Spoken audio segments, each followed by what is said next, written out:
And so I think that's a story of a young girl who was in a place where she really didn't know anybody, and she felt very homesick, and so she decided to help out at a food shelter. And as she's standing there, she hears a familiar voice in the background, and it's Santa Claus.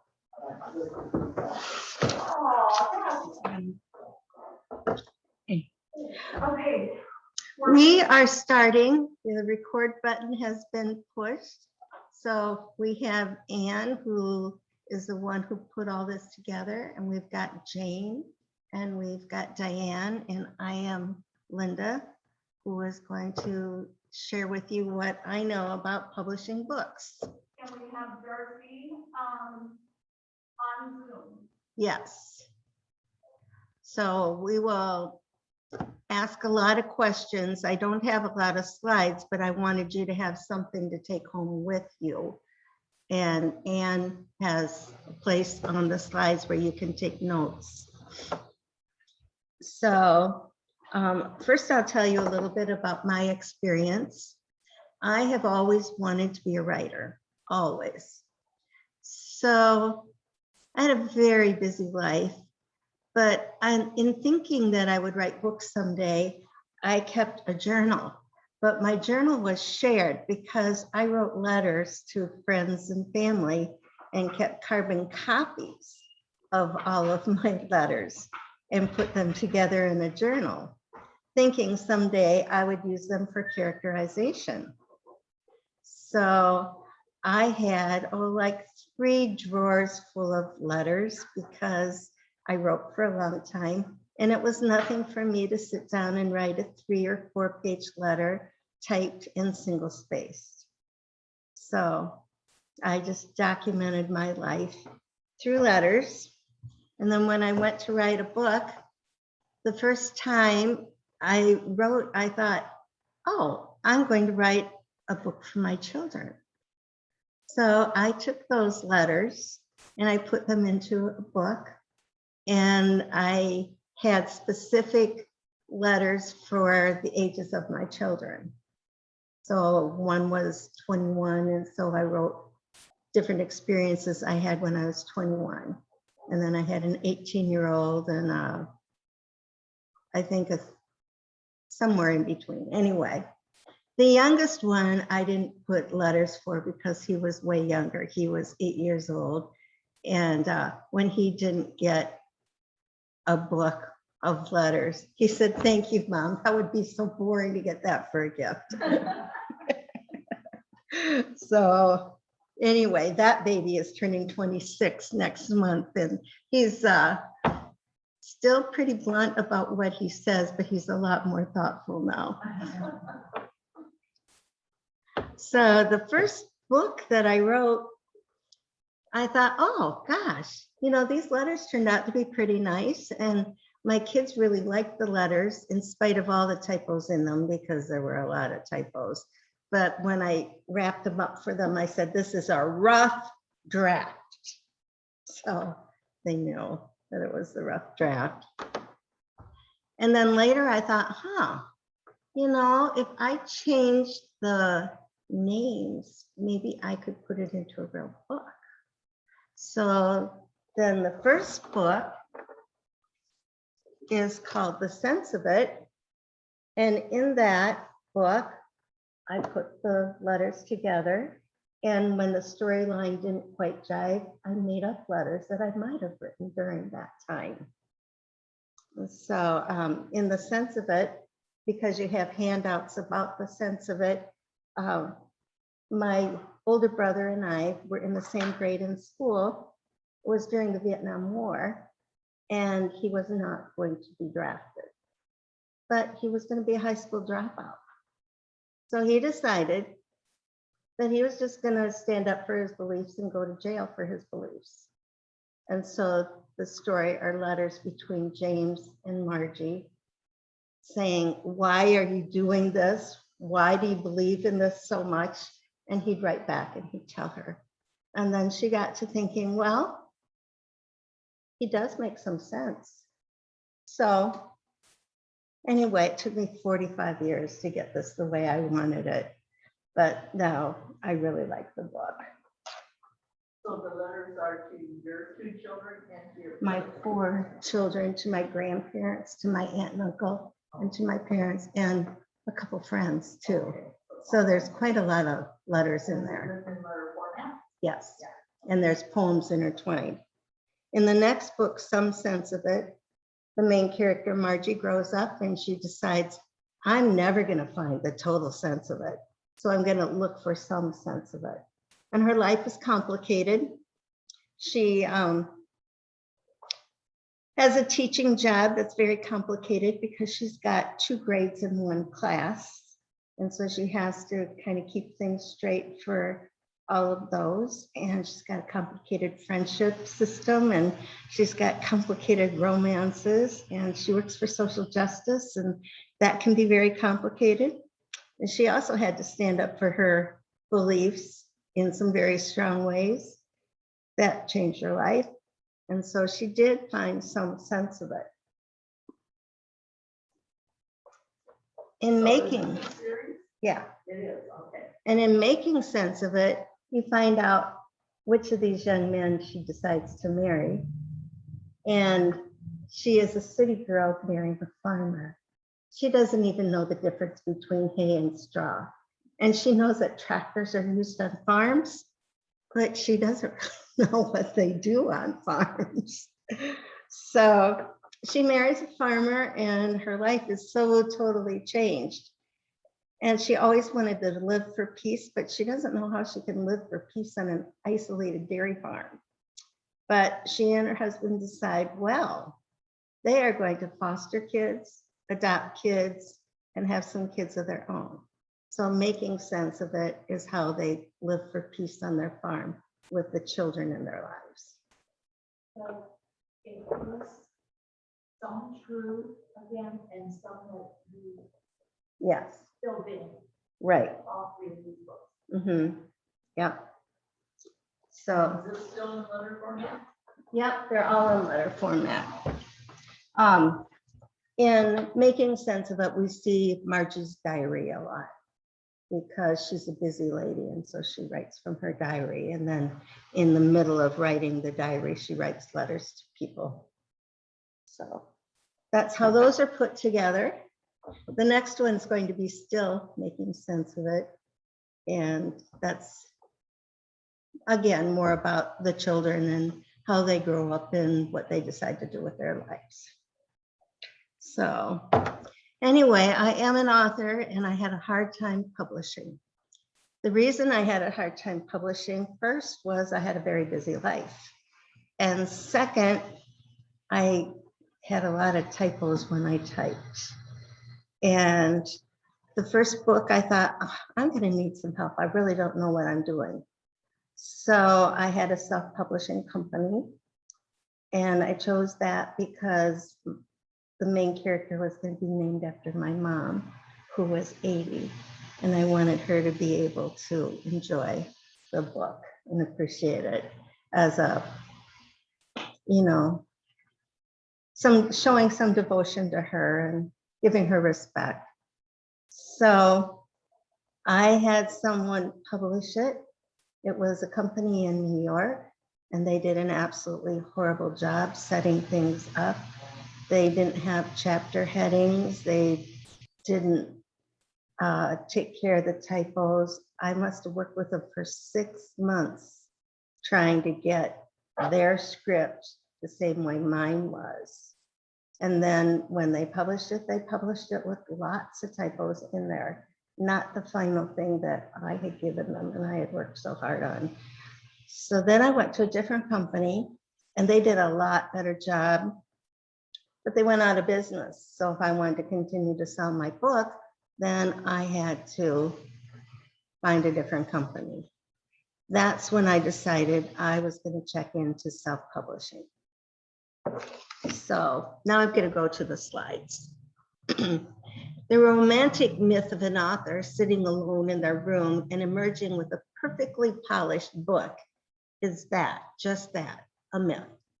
While writing itself may be a solo activity, the best books are products of collaboration. And professional book editors are crucial partners as they have the knowledge talent, and revision skills to transform your book from a rough draft into a bestseller. One of my editor friends said, "You give me the material and I'll help you polish it off." So from developmental editors who give great advice on story and structure to copy editors and proofreaders who hone the mechanics of your work, a strong team of literary editors is vital to your book's success. So, do you have to have 3 editors? No, but you have to have at least 1 editor. And for the beginning person or someone who has not the typing skills that are really good with a lot of typos, I needed someone who was a developmental editor who could tell me how to put my letters into books and who could give me ways to transform the book from raw letters into literature. So that was the main thing that I learned from my long journey of trying to publish, trying to format, trying to do all of this on my own. You have to have partners to help you. I worked with self-publishing school, so I found some editors through them, and they were very sincere people, but I guess they were kind of beginning their journey too. So I started with them, and then I went on to different editors. And the way I found the editor was through a course that I was taking, and another man who was an editor, a professional editor, was taking the course, and we clicked. So then he is the one who was my developmental editor. And now he's turned into my editor coach because I came up with the story and he came up with a structure, and we're working together. So weekly I send him something and he sends me things back on how to improve it. And so that's really a fun way to write.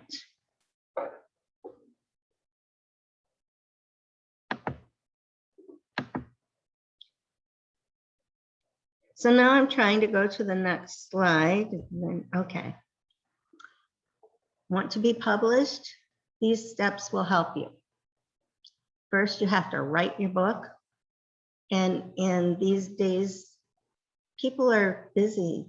You're raising your children, you're working on your career, you're cleaning your house, you're building your house, you're doing all kinds of things. So to take some time out to actually get your book written takes a lot of persistence and self-discipline. Then you need to edit your book. You edit it to the best of your ability before you send it into an editor. But then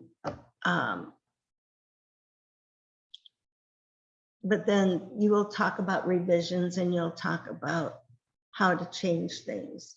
If you go to like one of these self-publishing places like I went to first, they will help edit, but they won't change your story. They won't tell you, well, this doesn't really work. You need to change this.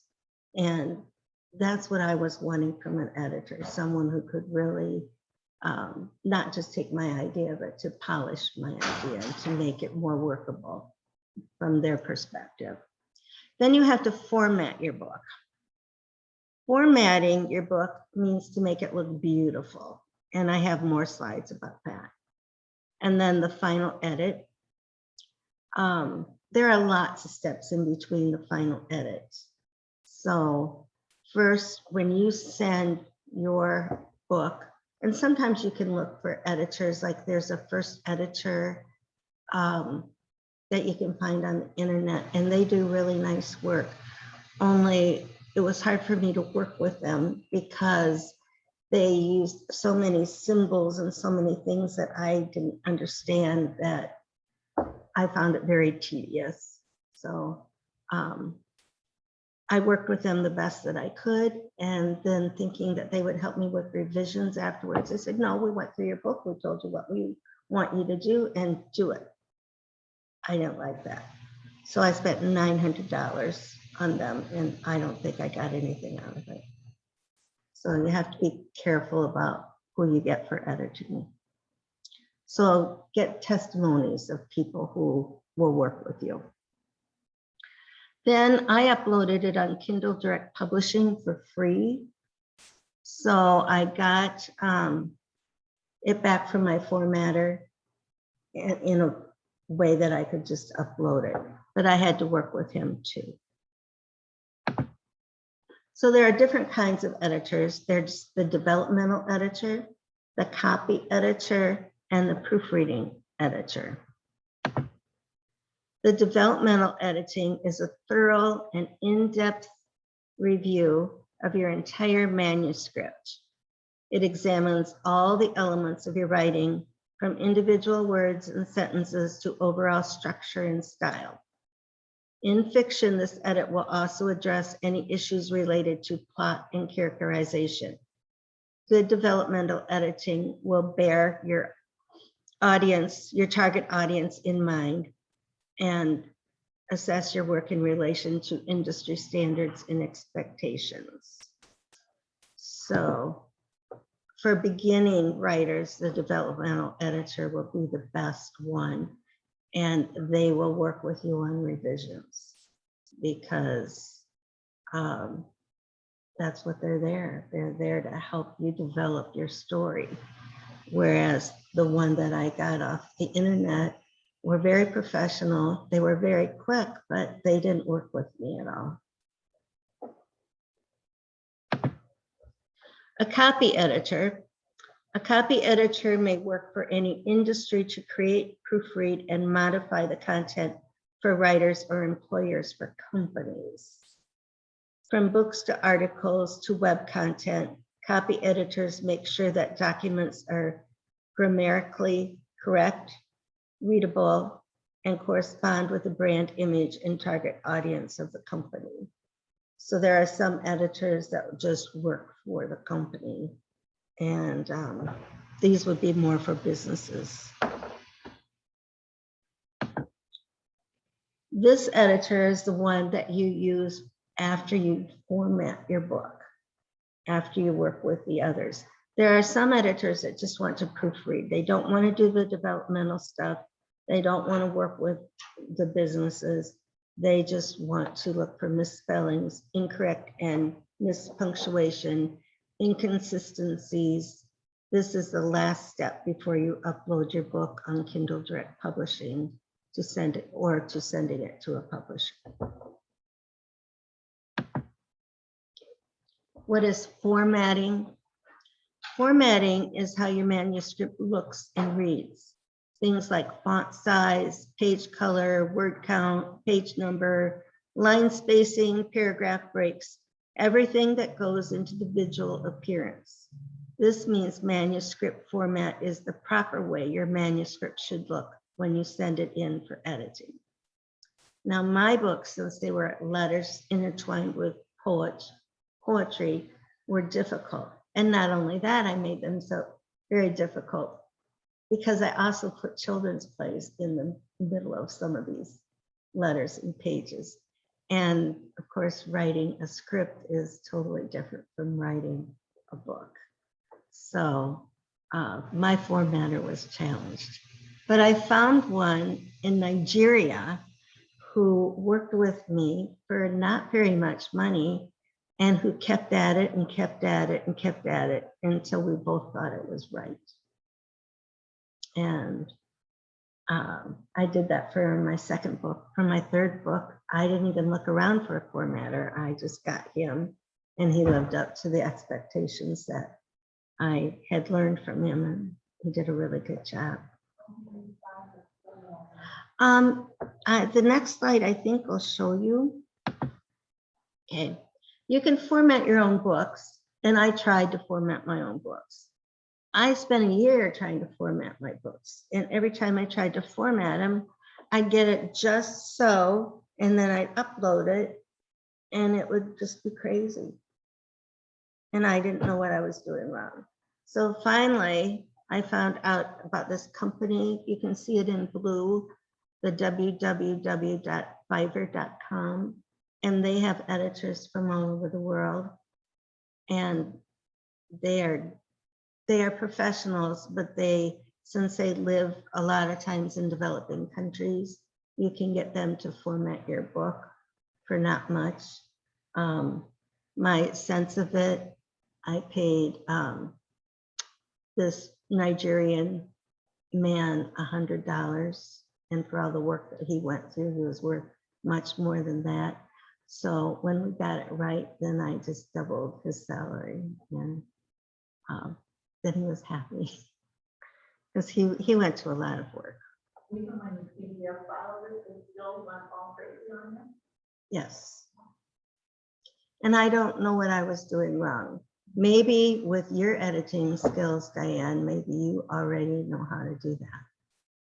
Because there's a lot of programs that say you can buy this machine and it will do it for you, or they'll give you directions on how to do it. But I'm not very technical, and whatever they told me didn't sink into my brain. But I spent like maybe a month and a half working with the formatter, which is a lot less time. So I found it saves me time when I hire a professional formatter that knows what he's doing. You can find the inexpensive formatters on Fiverr.com. You have many choices, and you'll be able to find one that you enjoy working with. You tell them what they want, and then they offer to help you. You might have up to 5 different choices, and you can choose which one you like the best. They will send, you send them their work. They will do maybe a chapter for you and show you how expert they are, and then you can pick from there. So I think they're well worth your time. I did try some formatters from the United States that were recommended to me, and they were like $125, which was, not bad, but they didn't do nearly as nice of a job as the man from Nigeria. He put in little pictures and little twirlicues and stars, and he just really made it look professional. Whereas the other one that I used did some things, but she didn't make it look as beautiful as the one from Nigeria did. Will the book you self-publish with Kindle Direct Publishing be as professional as if you went to a different self-publishing company? And I say yes, yes, yes, because I had the best rapport with the people I worked with trying to do that.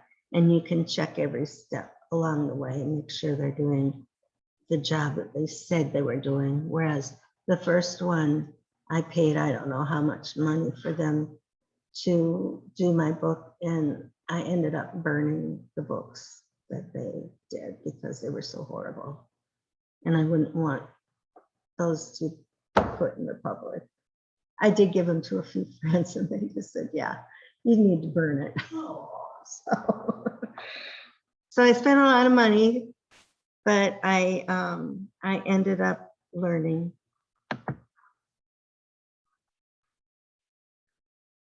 So this tells you about the ones that I had worked with that didn't do a good job. And when I could work with Kindle Direct Publishing, that part was free, and they worked with me.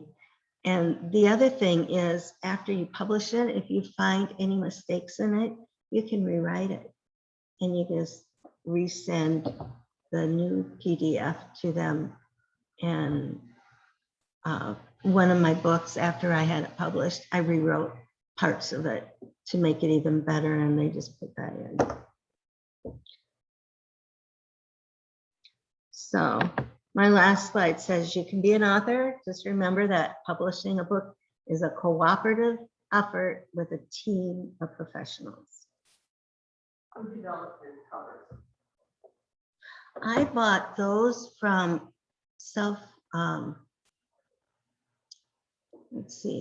self-publishing.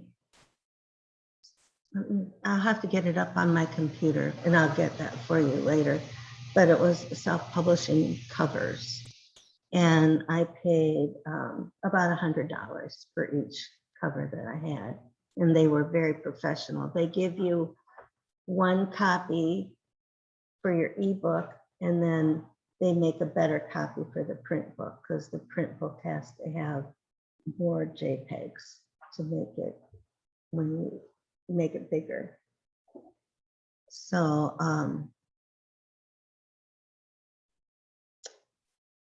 did that answer your question? Okay. Oh, and then you can work with the cover. They'll give you a cover and you can write your name on it, and you can write your subtitle on it.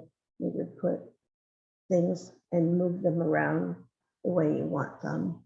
And then they'll work with you in that. After you do your effort, they'll say, well, let's change this and this, because it'll look so much better. So I was happy with that. They do say that the most important thing besides having a really good book is to have a really good cover, because you have to get people to open up that book. So I did have a man tell me, well, I'll help you with your books, but I want you to put all new covers on your books. And I spent a lot of time researching those, and I said, no, I like my covers. And I said, maybe I'll change them a little bit. So what I did change was, since it was a series, I made them all blue. I have some sense of it all in blue, so it looks more like a series. But I talked it over with my husband, and he said, no, you did your research, you talked to a lot of people voted on the cover, and you pick covers that people like. So don't listen to them. They're just trying to make money from you. And that's easy to say, well, we need a new cover. Although it's important, you have to kind of stand your ground sometime if you've already done the work. So that's a very good question. And I'll get that up on my computer and show you. There's also 100 covers, and there's also a couple other ones that I do have written down, and I'll get it from my computer for you.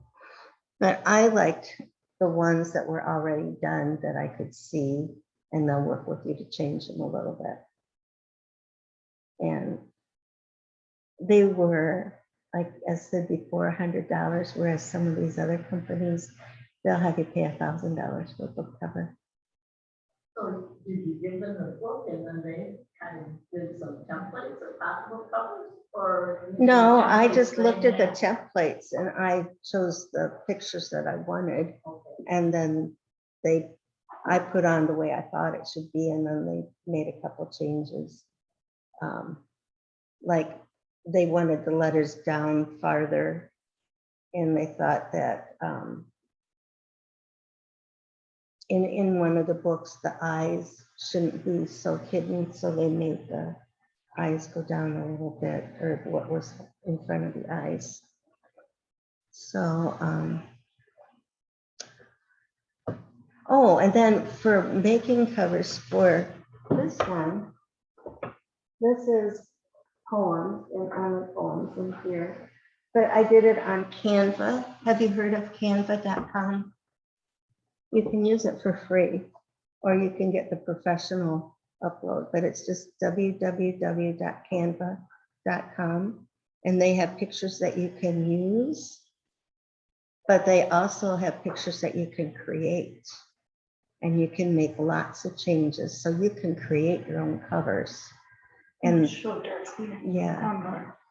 yeah, Darcy, this is the one that I used Canva on, and they created the cover. I just told them what I wanted, and they gave me some directions, and we came up with this. And it was a lot less money than when I got the covers with the portraits on them. So when you say Campa, C-A-M-P-A? C-A-N-D-A. C. Okay.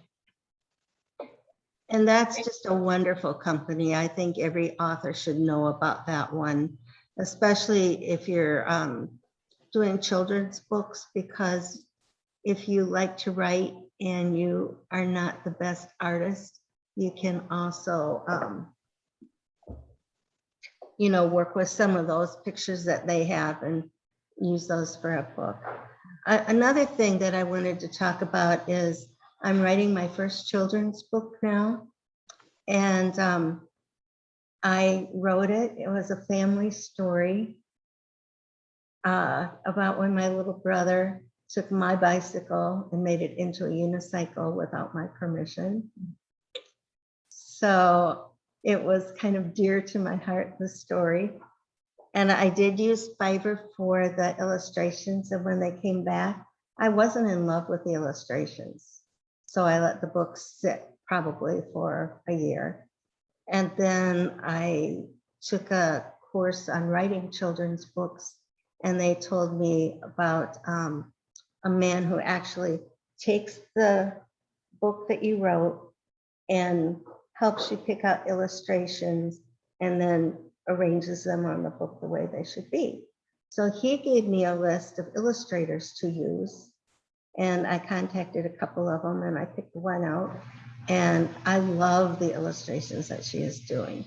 And one of the things that she's doing is, I had a little sister, Beth, that was 10 years younger than me, and she died from cancer. So it was really tough because, I mean, she was 10 years younger than me. I should have gone first. But we had a picture of her in a parade. And so in the book, they're going to have Tommy leading the parade on his unicycle, but they're going to feature Beth in a costume. So then she asked me what my parents looked like and the ages of my aunt and uncle that are in the book. And she gave me a couple illustrations and changed them a little bit. Like she had my brother Tom looking like a hippie, and it was a beautiful picture, but I said, well, you know, can you make the hair shorter? Which she did. And you know, so it's been really fun to work with her as an illustrator, because she is taking things that are important to me and putting them in the book to make it that much more of a family book. How expensive are those? This one is $500, and Work by the hour, they work by the book. they work by the illustrations, like so many illustrations for so much money.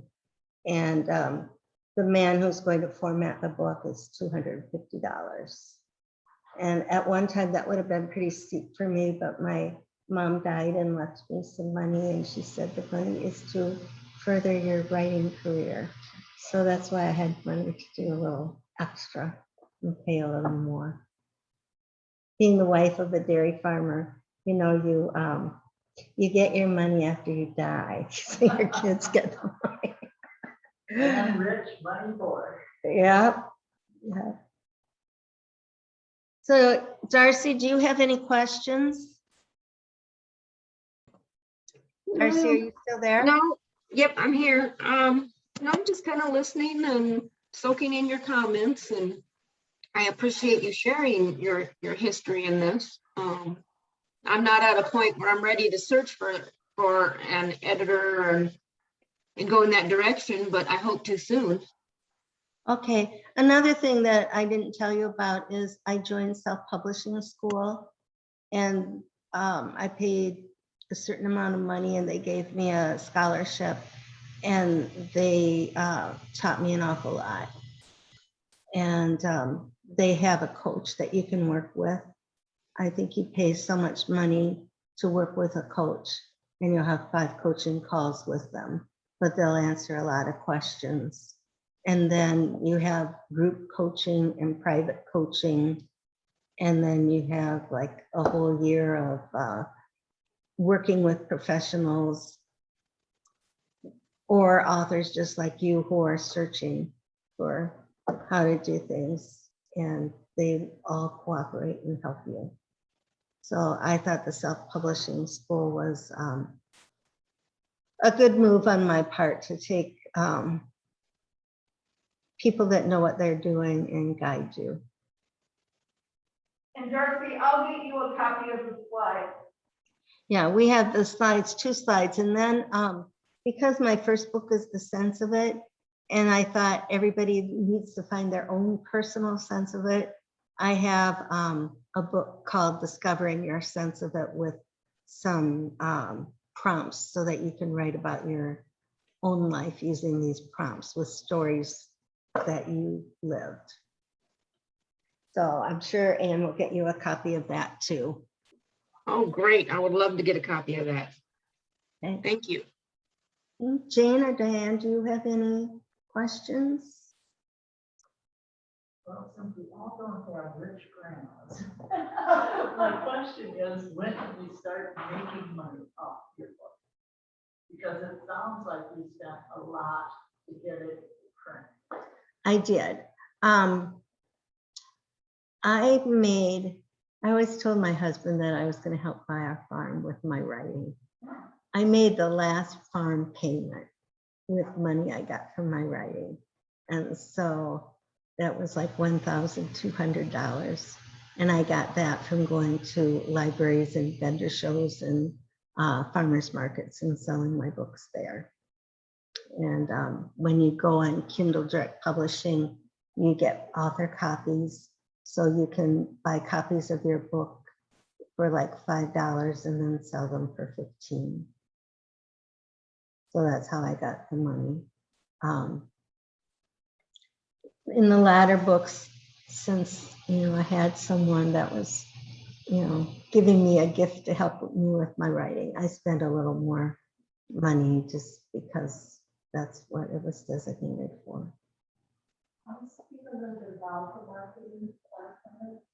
I think the marketing part of it is actually the hardest part, and I'm still struggling with it.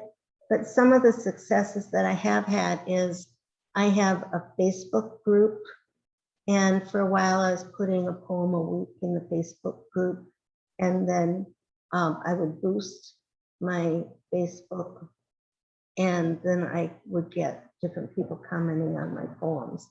One of the poems, Still Worth Your Time, was shared over 500 times. So that was very helpful. That way I got some more confidence in my writing, and people would contact me on Facebook and say, oh, I loved your poem. And then they tell me about their lives. And so you could strike up some conversations. So a Facebook page sharing what you're doing, people like to know the stories about the authors. They like to know the inside information. So you can, put some ideas of covers and you could let them vote for the cover they like the best. Or you could say, I'm going to put my author picture on, help me choose the best picture. And then, they'll vote on the picture. And they're pretty detailed about it. They'll say, well, I like the way you're looking directly into the camera, and I like the way your hair is arranged, and I like the background that you chose, and then they'll tell you what needs to be changed too. So it's kind of a community effort there too. But that also helps you. Have I made a lot of money from writing for my books yet? Not a lot, but I just have in my heart that I wanted this series of books based on my family to be written. And so it was worth it to me. The last book I put out, I kind of sneakily put my husband's name on it too, because he wrote me some love letters when we were dating. And so I saved those letters and I put them in the book. And so he said, oh, do I get my name on the cover too? And I said, of course. So And also, I think that will help me sell more books to his family, you know, because I mentioned all of them in the book too with other names.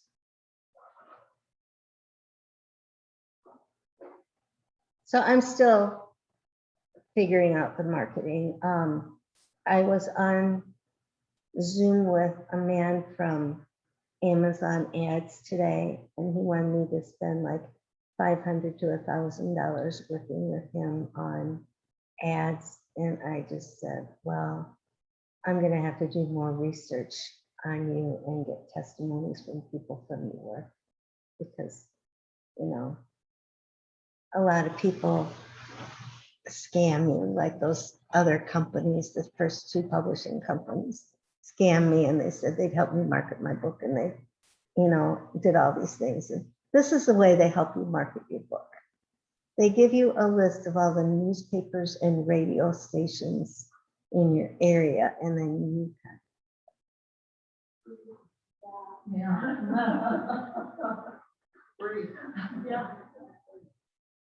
Yeah.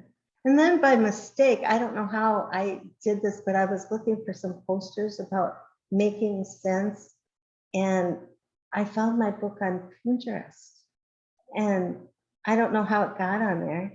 But then I discovered from Pinterest that Walmart bought the book. And so you can buy the book at walmart.com. And so I didn't really believe that would happen. So I ordered 3 copies of books from walmart.com, and I got them, and they were good condition. They were lovely.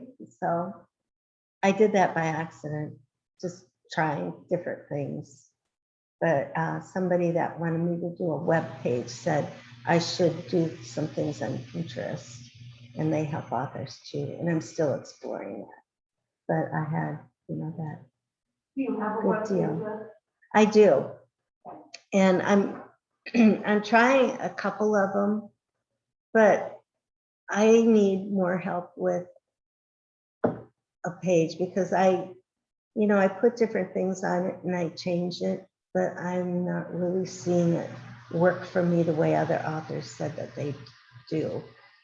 They have a contact page, and you try to give people something for free, something of value, and then for doing that, they'll let you send them newsletters or send you updates on your book, or they will be on your launch team.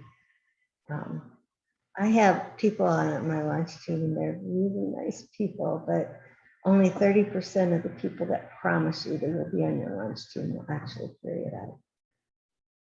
So a little disappointing.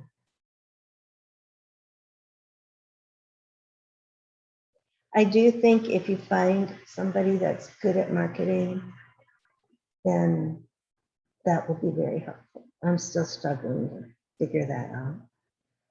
Have you tried to sell on the publishing company? No, I did go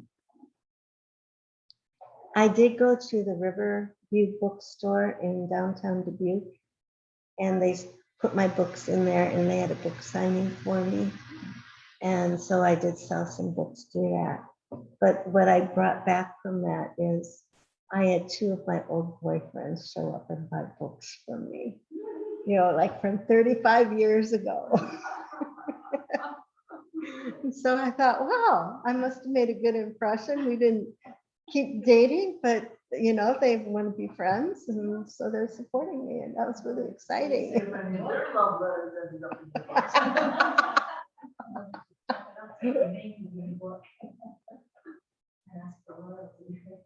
Well, that could be. I did have one person. I had my 51st high school reunion. So I went to it, and I saw one of my friends, and I had written her a letter in the book. And so she bought the book, and her husband said, "You should have gotten royalties from this book, because she included a letter that you wrote, that I wrote to her." And I thought, so I spent a lot of time with her one day of the reunion when her husband wasn't around. But when her husband was around, I just decided to avoid him and spend time with other people. I thought he was a bit crazy. That was going to be one of my questions. Did you have to get permission for? Some of them I did. In the some sense of it, there was an article that was in the Telegraph Herald about the Catholic Worker House, and it talks about the Catholic Worker House in Dubuque. And so I had written a letter to my grandmother, and I sent her that article so she knew what was going on. And I did write to both the TH and to the author of the article, and they gave me permission to put it in the book. So that is always wise if you use an exact quote from someone to get their permission. In the next book that I'm working on, my daughter wrote a beautiful poem about her cousin that was killed in the car crash. And so I put that poem that she wrote in because it was just a beautiful poem.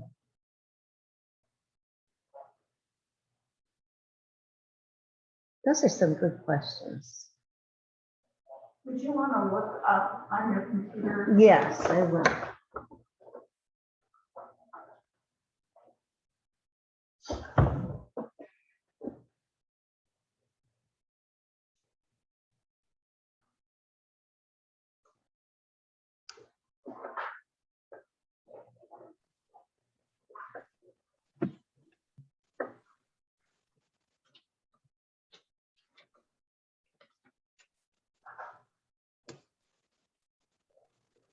So Linda does have, Okay, it's I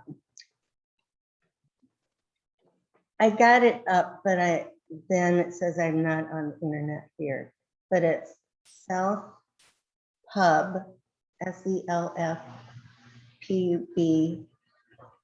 covers.com. Yeah, SELF pub PUB covers.com.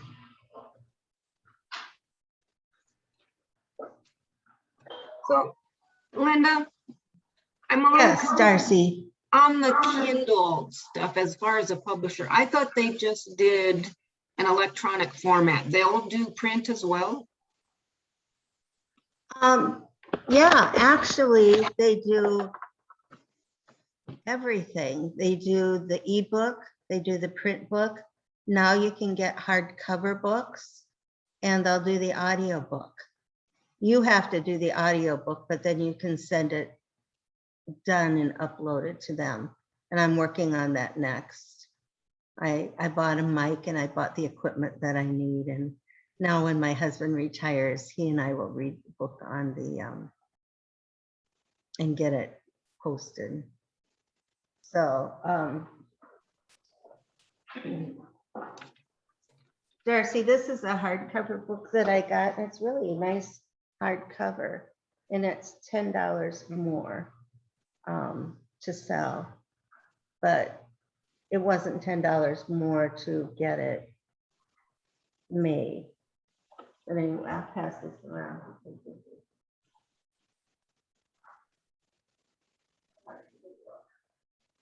And they didn't put my husband's name on the front. And the other cup ones that I have, his name's on the cover. So I'm just gonna have to have that redone, but I spent enough money doing that copy for it.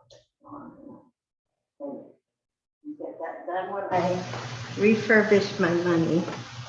and what about large print? Can you request large print also? Yes. And they cost a little bit more because there's more pages, but you can do large print too.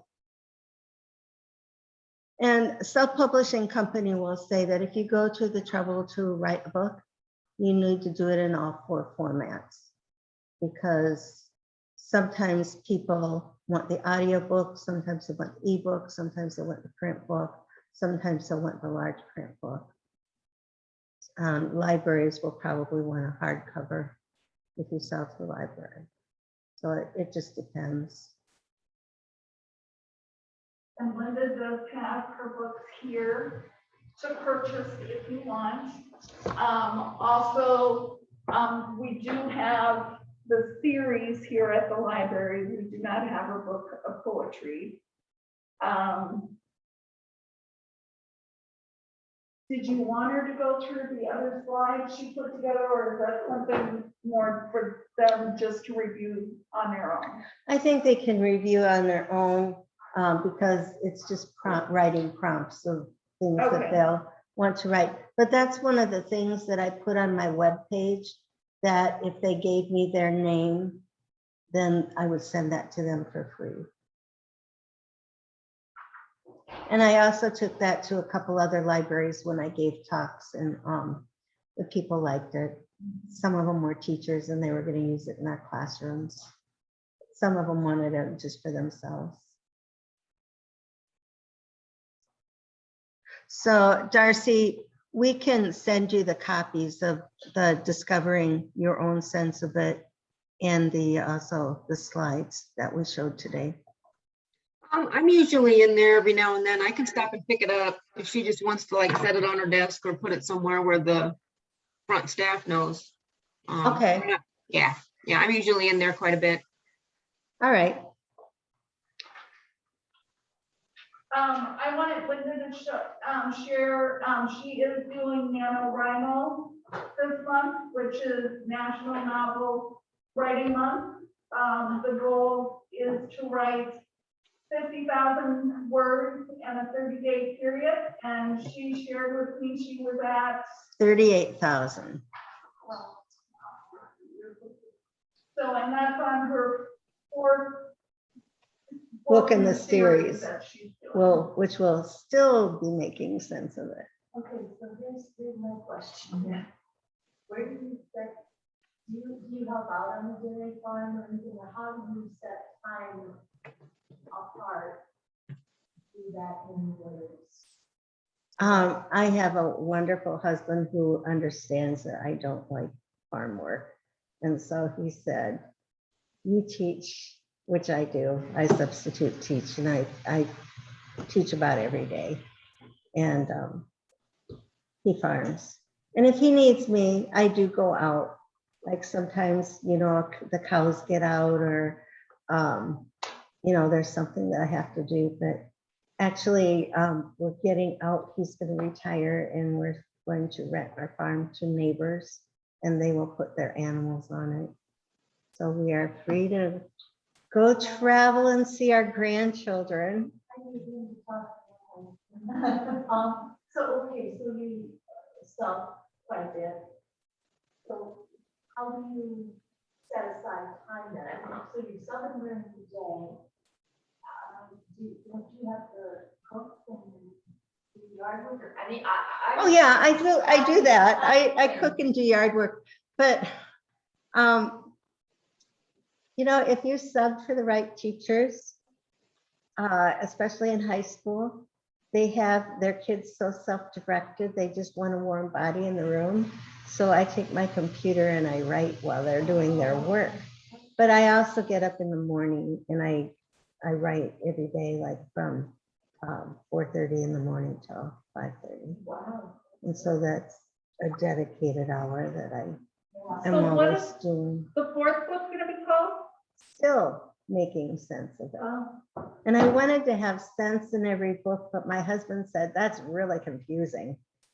But that's We what had someone make that same comment to Shirley, just so you know, Mhm. our director. And I had to, when Shirley was labeling it, I'm like, no, I know this is book 2, because she had 2 of the books. You know, I'm like, no, I'm sure this is book 2 and this is book 3. And but I do in the cover have 1, 2, 3, 4. So that could be helpful, but yeah. And the next time I write a book, I don't think when I write a series, I'm not gonna, you know, do that. I'll make them all different titles. But for this one, I tried it. But yeah, I think you're right. You know, some people will connect the books as a series, and for some people it will be harder to figure out. Should they read them in order? No, they don't have to read them in order because they're all 4 books on their own. They all have a beginning and an end. Much time looking at the cover, I wanted to see the inside of how you do that. The letters.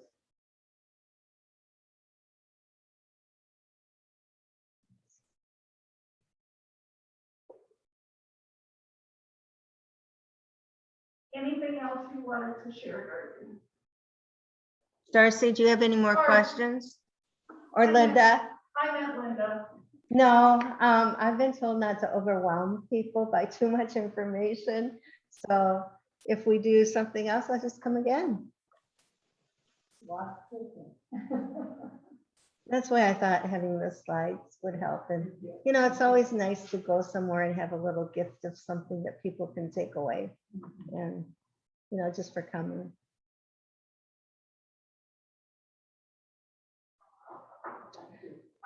You're welcome. So I guess, Darcy, will end the recording. And thank you for coming. And I hope you get feeling better. And I hope you have a happy birthday. Thank you. Thank you for coming. This was nice. I appreciate the information and you sharing your story with us. Thank you. And Tuesday we have writers group. And Diane, if you're wanting to come, 6:30, you can do it here or via Zoom. So, My schedule is pretty full, so I'll see. okay. Yes, we discussed, last week, how to say no. And then right after that, I agree with him. So you live on a farm too. I live in town now, but we still farm. We have farms for many, many years. Yeah, so I mean, there's always something. The recording There is always something. I was a really bad farm wife.